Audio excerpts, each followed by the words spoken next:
आज इस वीडियो में मैं आपको 8th मंथ ऑफ प्रेगनेंसी यानी कि प्रेगनेंसी के 8वें महीने में आपके बॉडी में क्या चेंजेस होते हैं, आपके बेबी में क्या चेंजेस होते हैं और आपको क्या क्या चीज़ों का ध्यान रखना है, क्या आपके लिए इंपॉर्टेंट हेल्थ टिप्स रहेंगी, वो सब बताऊंगी।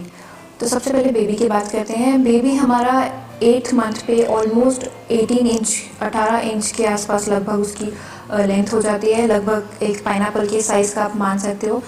और इसका वेट जो है वो 1500 से 2 kgs के अराउंड कहीं पे भी हो सकता है।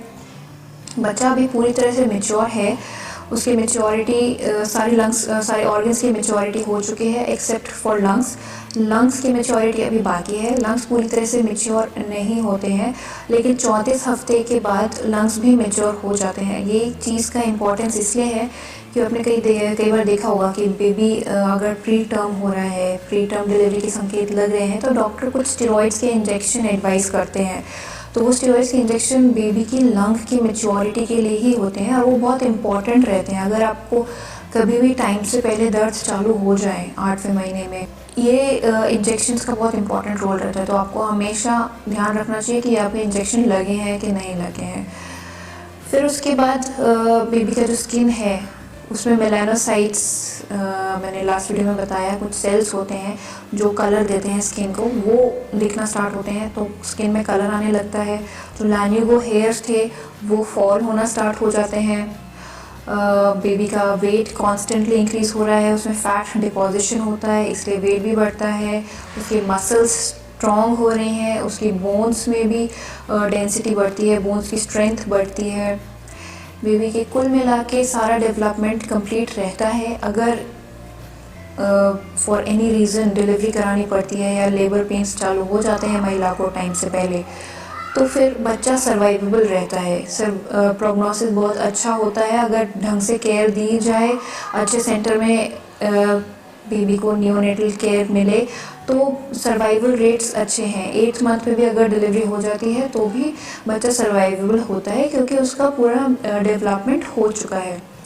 फिर बात करते हैं आपके चेंजेस की। तो आपके जो बॉडी में चेंजेस हैं उसमें सबसे पहले आता है यूरिन की फ्रीक्वेंसी। आपको बार बार पेशाब लगने की दिक्कत वापस से दिखाई देती है क्योंकि बच्चे का वज़न बढ़ रहा है। आपका पेट का साइज़, बम का साइज़ जो है वो और इंक्रीज़ होता है।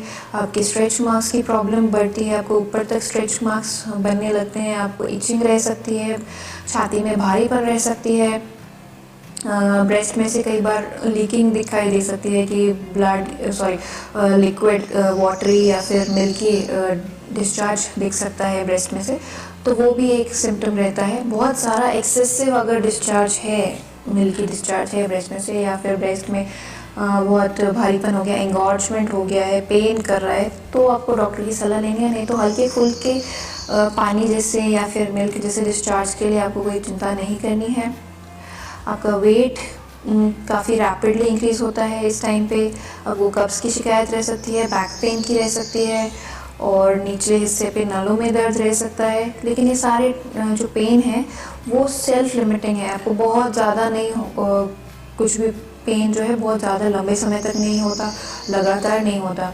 अगर आपको बहुत लंबे टाइम तक जैसे नलों में दर्द है, बैक में पेन है, वो इंक्रीज़ होते जा रहा है, वो इधर रेडिएट कर रहा है, नीचे पैरों में भी फैल रहा है, तो वो आपको समझना चाहिए कि वो लेबर पेन्स हो सकते हैं। तो ये सब चीज़ें आपको और पहले ही अपने विजिट्स पे, जब भी आपके स्केड्यूल विजिट्स हैं, आपको अपने डॉक्टर से डिस्कस करके रखनी चाहिए कि साइंस क्या क्या हो सकते हैं लेबर के, आपको किस टाइम पे डॉक्टर को दिखाना है इमरजेंसी में। फिर आपके जो सिम्टम्स हैं उसमें आपको चक्कर आना, आपके पैरों में स्वेलिंग बढ़ना, ये भी बहुत कॉमन है। बीपी में चेंजेस आ सकते हैं 8th मंथ में। कभी भी आपको अगर बीपी की प्रॉब्लम नहीं थी पहले, सडनली बीपी राइज होना स्टार्ट हो सकता है, तो इसीलिए इम्पॉर्टेंट है कि आप अपने हेल्थ विजिट्स को स्किप नहीं करिए।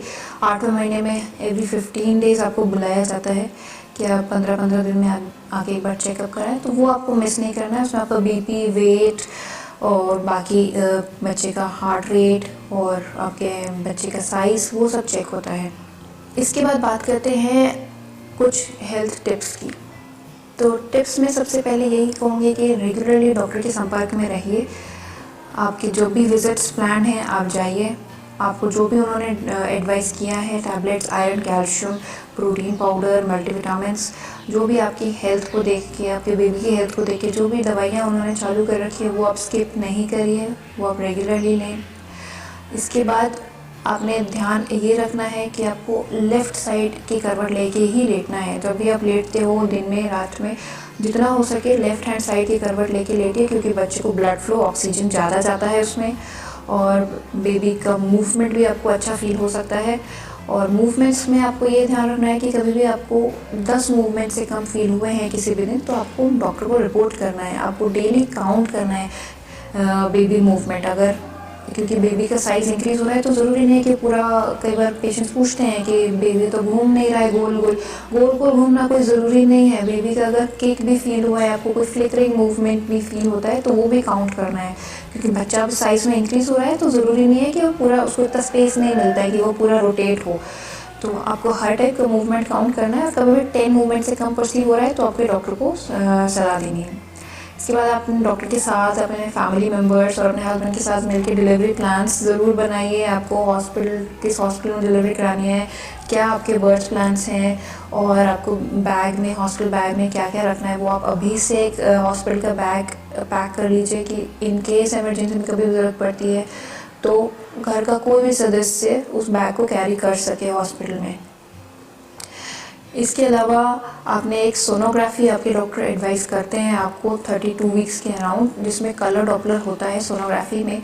उसमें हम बेबी में ब्लड फ्लो, रक्तचाप देखते हैं कि सब प्रॉपर वे में ब्लड फ्लो मिल रहा है कि नहीं, कहीं पे कोई कॉम्प्रोमाइज़ तो नहीं है। कई बार क्या होता है कि ब्लड फ्लो पहले जब कम होने लगता है, उसके बहुत दिन बाद जाके बच्चे में कोई इफ़ेक्ट दिखना स्टार्ट होता है कि ब्लड फ्लो अगर कम हो गया है तो उसकी ग्रोथ पे असर दिखने में काफ़ी टाइम लग जाता है। तो कई बार वो चीज़ अगर सोनोग्राफी पे नहीं हम लोग चेक करें तो मिस होने के चांसेस रहते हैं। तो इसलिए एक रूटीन टेस्ट आजकल ये सब लोग एडवाइस करते हैं कि 32 वीक्स, 34 वीक्स पे एक ग्रोथ स्कैन के साथ साथ आपका कलर डॉपलर भी हो जाए कि बेबी को क्या क्या फ़्लो जा रहा है उसके ब्रेन में, उसके अम्बिलिकल कॉर्ड में, उसका फ़्लो चेक करते हैं।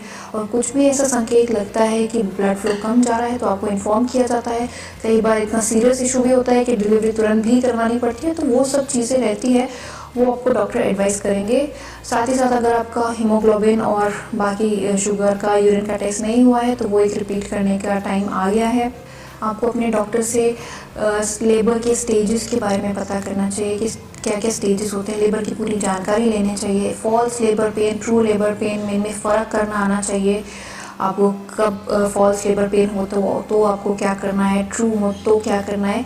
तो ये सब चीज़ें हैं, ये आपको बैक ऑफ द माइंड सब पता होनी चाहिए, क्योंकि ये जैसे ही आपको डेवलप होता है कुछ भी साइन सिम्टम, तो आपको हॉस्पिटल पहुंचने से पहले कुछ मैनेजमेंट खुद से भी स्टार्ट कर पाएँ। आपको पता हो, आप पैनिक ना हो, आपको अगर चीज़ें पता रहेंगी तो आप एक बिल्कुल हेल्दी स्टेट ऑफ माइंड से उसको मैनेज कर पाएंगे, रादर दैन कि आप एंग्शियस हों और घबराएं।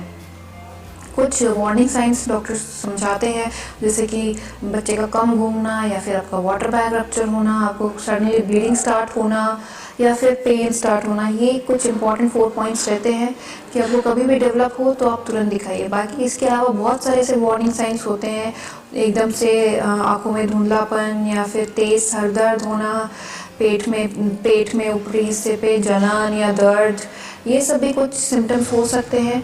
तो वो सब डिटेल में आपको समझाते हैं आपके विजिट्स में, तो आप अपनी विजिट्स ज़रूर अटेंड करिए, उनको मिस नहीं करिए। 8th मंथ में आपको शॉर्टनेस ऑफ ब्रेथ यानी कि सांस लेने में दिक्कत भी रह सकती है। अगर हल्की फुल्की दिक्कत है तो उसके लिए आपको अपने पोस्चर पे ध्यान देना है, सीधे बैठ के लंबी डीप ब्रीदिंग करनी है। और अगर बहुत ज़्यादा दिक्कत है, बैठे बैठे सांस फूल रहा है या फिर हल्का फुल्का काम करने पे फूल रहा है, तो फिर वो किसी और बड़ी बीमारी का संकेत भी हो सकता है, तो वो भी आप अपने हेल्थ पर्सन को जाके ज़रूर बताइए।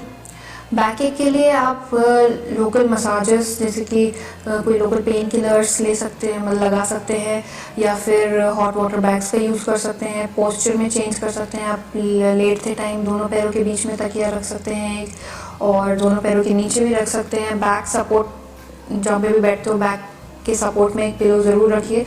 ये सब कुछ छोटी मोटी एडवाइसेस हैं जिनको आप ध्यान रखो तो आपको बैक एक इतना परेशान नहीं करेगा, बट बैक एक के लिए या फिर हल्के फुल्के दर्द के लिए हम एडवाइस नहीं करते कि आप पेन किलर्स लो इस टाइम पे, क्योंकि ये बेबी को सीरियस हेल्थ इश्यूज़ में डाल सकते हैं, बेबी के लिए थोड़े से नुकसानदायक हो सकते हैं। तो इसलिए अनएडवाइज्ड वे में पेन किलर्स अपने आप से हल्की फुल्की चीज़ों के लिए तो बिल्कुल नहीं लेना है। उम्मीद है कि मेरा ये वीडियो आपको पसंद आया होगा और